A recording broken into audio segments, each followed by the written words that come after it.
So our Socratic seminar is, we're going to start talking about abortion. So we have Luca Dorisco, Fernando Luna, Matthew Belvides, and Gabriel Garcia. Hello, my name is Luca Dorisco, and I'd like to ask these three gentlemen a very, very simple question, but yet a very controversial question, because in this day and age it's very talked about. And I would just like to know your opinion on whether you're pro-choice and whether you're pro-life, and I would like for you guys to emphasize why you chose what you chose. Well, Matthew Belvides, I'd like to answer your question, Luca, with both my decision and the reasoning for my decision. I'd like to say that I'm actually pro-choice, and I believe the reasoning behind this decision is that I am a firm believer in human rights, and I think that this controversy is a matter of human rights. I think that it's either limiting what women should be able to do with their bodies, their God-given bodies, or letting them be free with their choice to do what they want with their bodies. And I that's where I stand on it. Fernando, I agree with Belvides there. But I have like something to add to it, because there's a point where it's like they're given a choice with either aborting a child or keeping it with them. But I think that there's like some limitations to how much they could actually do, because like if they have zero reason to kill that baby, and there's these women that just have a baby and just kill it just because they don't want a baby, then I think it's their fault that they're the ones that are basically putting themselves out there just to kill this baby. And at that point, it's so unfair and it's so clearly wrong, because then there's these people that are sexually abused and they have this kid and they can't have it because of the money, because of the situation that they were just put in. Maybe this girl's like 16 years old and it'll ruin her whole entire life. Like at that point, I think it's a necessary thing to abort that baby, because that's why I think it should be pro-choice. But when I'm talking about like if the baby should be alive because the mom can take care of the baby, because the dad can take care of the baby, then I see no reason why to abort it. Jacob here. I just wanted to run my way back on the racetrack to what Fernando Luna just said, and I just wanted to say that I am myself pro-life, and as you said, you're pro-choice. I don't necessarily agree, but I do see that there are exceptions as well. With the exceptions being if a woman is sexually assaulted, of course they wouldn't want to have the baby. Mm-hmm. But you brought up a point that I very well agree with accountability. I think, for example, if a woman has sexual intercourse and that leads to them being pregnant, and let's say they're like 17 or 18, they're at the age that they understand what they were doing, and it's wrong. If you have an accidental pregnancy, that is your fault. You should take accountability and have the baby. You don't necessarily need to raise the baby.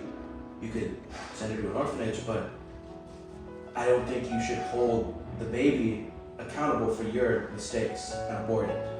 That's not necessarily, no, that isn't right. Alright, so I would like to tie in what everyone has said so far, and I would like to give my opinion on what everyone has said. So I think I'm undecided on both of the topics of pro-life and pro-choice, but I also share some beliefs of both pro-life and pro-choice. So what does that mean? So I think that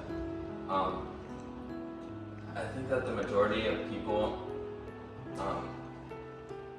choose to abort a baby because either one, it was a mistake, or something like accidental happens between the couple.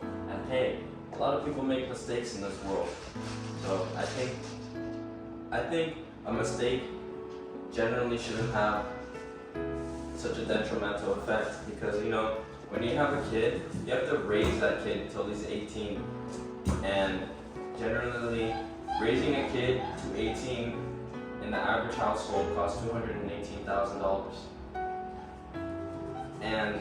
let me just give you an example.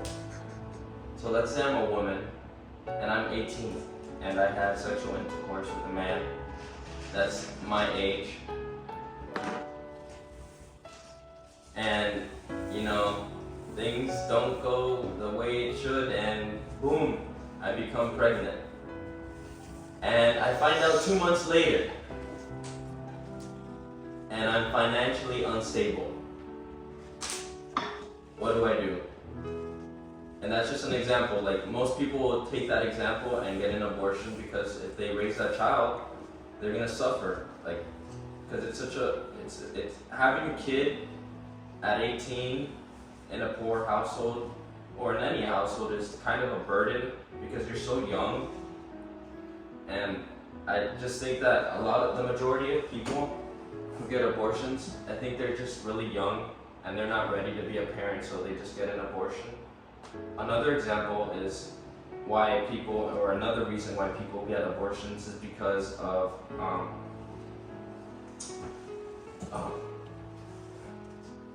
sorry, this is a very difficult topic for me to talk about, but No, we understand.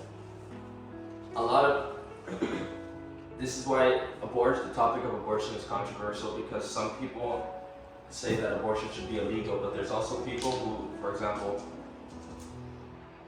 they get raped.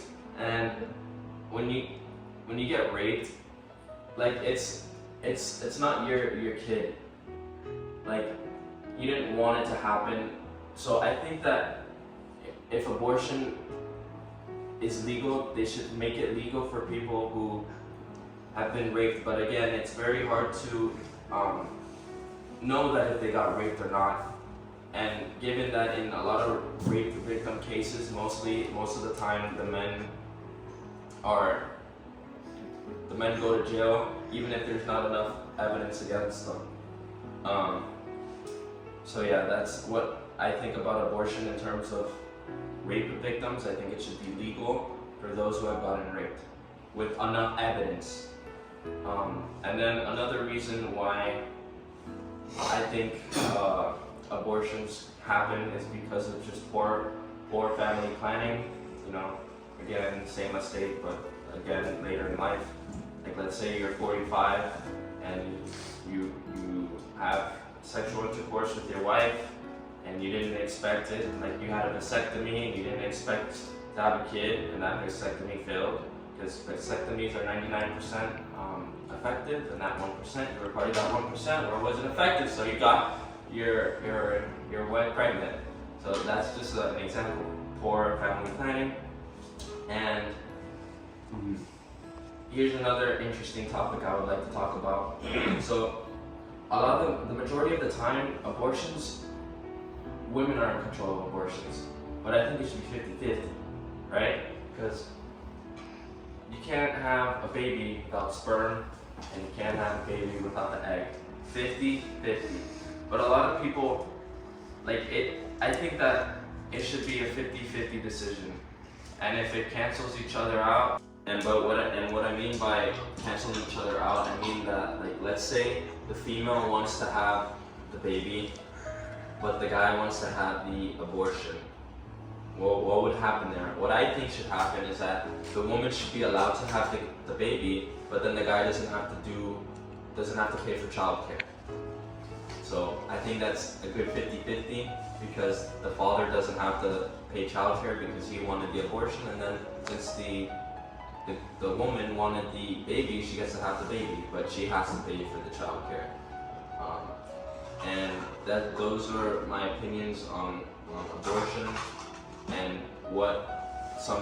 some solutions that I think could work for people who want abortions and people who don't want abortions, in terms of both genders and one gender. So, Fernando Luna here. So I want to address this to you, Gabo, since you are pro-life, you said?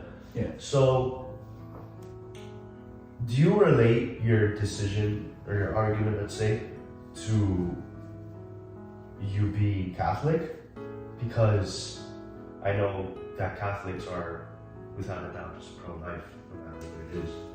My decision of being pro-life, actually, it does not come from any religious religious point of view. I just believe that abortion is wrong. In fact, when it comes to religion, my viewpoint is actually very negative. I would say the religious outlook on abortion, on it being wrong just because, oh, I'm Catholic, or I would relate that to Plato's allegory in the cave and how that's a very closed-minded view. Just because, oh, God says so, like abortion is wrong, like the church says so, and like there's no exceptions. The church says there's no exceptions. I don't think that's true. That's very close-minded because, as we brought up, everybody in the room was brought up earlier, there are many rules, or there should be many exceptions to abortion, such as sexual assault, or simply like someone that's way too young to have a baby.